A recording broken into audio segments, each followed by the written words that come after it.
الحمد للہ رب العالمین والعاقبۃ للمتقین اما بعد اعوذ باللہ من الشیطان الرجیم بسم اللہ الرحمن الرحیم اللہم صل علی سیدنا و مولانا محمد وبارک وسلم۔ سامعین محترم، آج چند مسائل ہیں تو ان کے جوابات دیں گے۔ پہلے نمبر پہ مسئلہ پوچھا گیا کہ کیا حائضہ عورت جو ہے جس کو حیض آتا ہے وہ قرآن مجید کی تلاوت کر سکتی ہے یا نہیں، یعنی قرآن مجید کو تلاوت کی غرض سے پڑھ سکتی ہے کہ نہیں؟ تو اس کا جواب یہ ہے کہ وہ عورت جس کو حیض آئے اور ایام حیض میں یعنی حیض کے دنوں میں وہ عورت قرآن مجید کو تلاوت کی غرض سے نہیں پڑھ سکتی، اس کے لیے جائز نہیں ہے۔ اور تعلیم و تعلم کے طور پہ بھی اس کو نہیں پڑھ سکتی اور نہ ہی پڑھا سکتی ہے، یعنی ایک اسٹوڈنٹ ہے اور ایک ٹیچر ہے تو وہ اس لحاظ سے کہ ایک آیت کو پورا پڑھے یا پڑھائے تو یہ جائز نہیں ہے، البتہ ایک ایک لفظ کر کے پڑھنا اور پڑھانا یہ جائز ہے حائضہ عورت کے لیے۔ مثال کے طور پہ الحمد للہ رب العالمین یہ جملہ ہے تو اس کو اس طریقہ سے پڑھا جائے گا الحمد للہ رب العالمین۔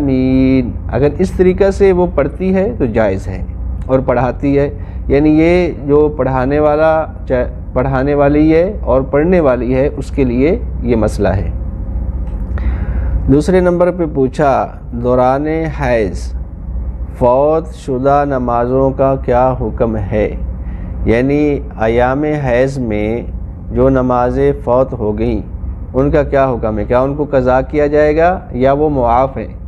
تو وہ نمازیں اللہ رب العزت کی طرف سے حائضہ عورت کو معاف ہیں، لہٰذا ان کی قضا نہیں ہوگی۔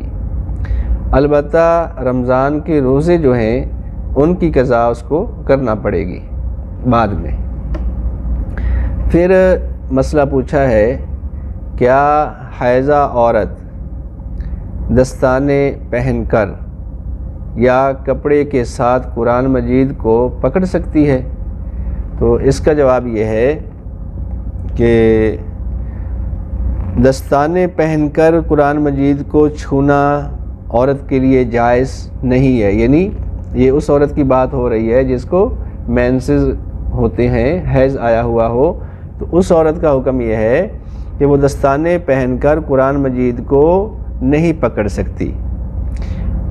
اور اسی طریقہ سے جو کپڑا ہے صاف شفاف کپڑا ہو اس کو پکڑ کر وہ عورت قرآن مجید کو چھو سکتی ہے، بشرطے کہ وہ کپڑا اس کا پہنا ہوا نہ ہو بلکہ وہ کپڑا الگ سے ہو، تو ایسا کرنا جائز ہے بوقت ضرورت۔ اور پھر اسی طریقہ سے حیض کے بارے میں پوچھا کہ حیض کسے کہتے ہیں، حیض ہے کیا؟ حیض یہ ہے کہ اس کی کم سے کم مقدار جو ہے تقریباً 3 دن ہے اور زیادہ سے زیادہ 10 دن تک حیض رہتا ہے، اور اگر اس سے زیادہ ہوگا تو وہ حیض شمار نہیں ہوگا، پھر جو ہے اس کا حکم بدل جائے گا۔ عورت جو ہے اس کے اندر مطلب اس کے الگ سے مسائل آتے ہیں کہ کس طریقہ سے نماز پڑھ سکتی ہے۔ آج کے لیے اتنا ہی۔ اللہ رب العزت سے دعا ہے کہ ہمیں شریعت کے احکامات پہ عمل کرنے کی توفیق عطا فرمائے۔ وآخر دعوانا